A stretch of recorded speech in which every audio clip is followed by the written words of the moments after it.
صل علی محمد وآل محمد۔ دنیا میں کوئی انسان آپ کو نہیں ملے گا جو کسی مشکل میں نہ ہو، جو کسی پرابلم کا شکار نہ ہوا ہو۔ کوئی شادی کرنا چاہتا ہے، اچھے رشتے نہیں مل پا رہے ہیں، یا رشتے تو آتے ہیں مگر شادی نہیں ہو پاتی۔ کوئی بیمار ہے، شفا چاہتا ہے۔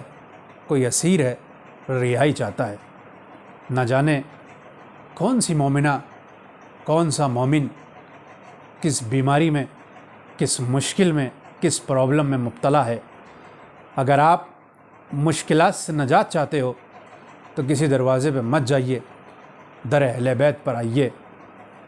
ہر مرض کی، ہر مشکل کی شفا موجود ہے، ہر چیز کے لیے نجات موجود ہے۔ در اہل بیت پر خلوص نیت کے ساتھ مانگیے، اہل بیت علیہ الصلوۃ والسلام سب کچھ عطا فرمائیں گے۔ اگر آپ چاہتے ہیں کہ اپنی مشکلات سے رہائی حاصل کریں، آپ چاہتے ہیں اپنی پرابلم سے باہر نکل کر کے آئیں، تو جو نسخہ، جو عمل میں آپ کی خدمت میں عرض کر رہا ہوں، وہ نسخے کے اوپر آپ عمل کیجئے اور ہر روز یہ عمل کیجئے۔ اگر آپ نے ہر روز یہ عمل کیا تو یقین جانیے آپ کی دنیا بھی کامیاب ہو جائے گی، آپ کی آخرت بھی سنور جائے گی۔ اس نسخے کو، اس عمل کو ہمارے شیعہ مذہب کے ایک بہت بڑے عالم دین حضرت آیت اللہ دست غیب شیرازی رضوان اللہ تعالیٰ علیہ نے اپنی کتاب داستان شگفت میں بیان فرمایا ہے۔ آپ بیان فرماتے ہیں کہ آج سے 100-125 سال پہلے نجف اشرف میں ایک عالم دین رہا کرتے تھے۔ انہوں نے خام میں جناب ملک الموت کو دیکھا تو جناب ملک الموت سے پوچھا کہاں سے آ رہے ہو؟ تو ملک الموت نے کہا میں اس وقت ایران کے شہر شیراز سے آ رہا ہوں۔ کہا وہاں پر کیسے جانا ہوا؟ کہا وہاں پر ایک شخص رہتے ہیں مرزا ابراہیم محلاتی، میں ان کی روح قبض کر کے آ رہا ہوں۔ جیسے ہی نجف اشرف کے ان عالم دین نے مرزا ابراہیم محلاتی کا نام سنا، چونکہ یہ خود بھی ایک بہت بڑے عالم دین تھے، تو سوال کیا کہ یہ بتاؤ اس وقت مرزا ابراہیم محلاتی کس عالم میں ہے؟ ملک الموت نے کہا وہ بہترین عالم میں ہے، برزخ میں ایک بہترین باغ ہے، آپ وہاں پر موجود ہیں، اور پروردگار عالم نے آپ کی خدمت کرنے کے لیے 1000 فرشتے معین فرمائے ہیں۔ یعنی 1000 فرشتے عالم برزخ میں مرزا ابراہیم محلاتی کی خدمت کر رہے ہیں۔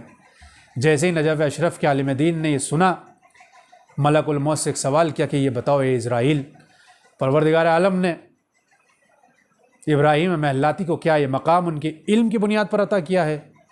ملک الموت نے کہا نہیں۔ کہا پھر کیا انہوں نے بہت زیادہ لوگوں کی، شاگردوں کی تربیت کی تھی، اس تربیت کے نتیجے میں پروردگار عالم نے ان کو یہ مقام عطا فرمایا؟ کہا نہیں۔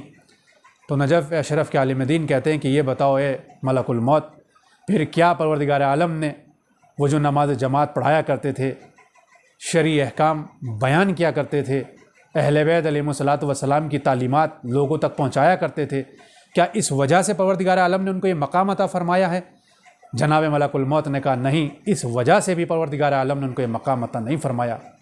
تو اب نجف اشرف کے عالم دین کہتے ہیں کہ میں نے پوچھا تو اے اسرائیل یہ بتاؤ پھر پروردگار عالم نے ان کو اتنا بڑا مقام کس وجہ سے عطا فرمایا ہے؟ تو جناب اسرائیل کہتے ہیں کہ چونکہ مرزا ابراہیم محلاتی ہر روز زیارت عاشورہ کی تلاوت کیا کرتے تھے، اس زیارت عاشورہ کی وجہ سے پروردگار عالم نے مرزا ابراہیم محلاتی کو اتنا بڑا مقام عطا فرمایا ہے۔ اور مرزا ابراہیم محلاتی کے بارے میں ملتا ہے کہ جب آپ کی عمر میں صرف 30 سال باقی بچے تھے، 30 ایئرس، تو آپ نے ایک مرتبہ بھی زیارت عاشورہ نہیں چھوڑا، ہر روز زیارت عاشورہ کی تلاوت کیا کرتے تھے۔ اگر کوئی مشکل آ جایا کرتی تھی یا آپ کبھی بیمار پڑ جایا کرتے تھے تو ایک نائب معین کیا کرتے تھے، ایک شخص کو بلایا کرتے تھے، وہ آپ کی طرف سے زیارت عاشورہ پڑھا کرتا تھا۔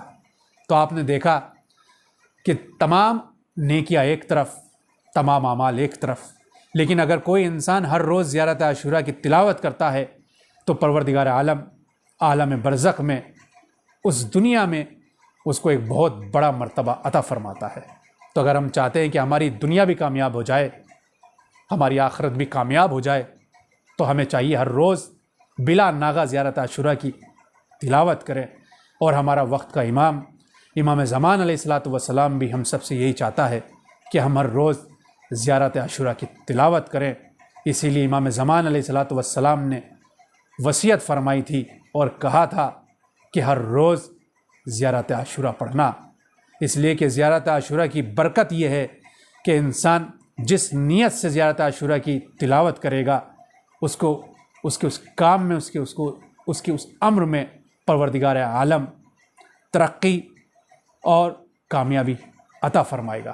لہٰذا ہمیں چاہیے کہ ہم ہر روز زیارت عاشورہ کی تلاوت کریں، تمام مومنین کو اپنی دعاؤں میں یاد رکھیں، آپ بھی خیر و عافیت کے ساتھ رہیں اور تمام مومنین اور مومنات کے لیے دعائیں خیر کرتے رہیں۔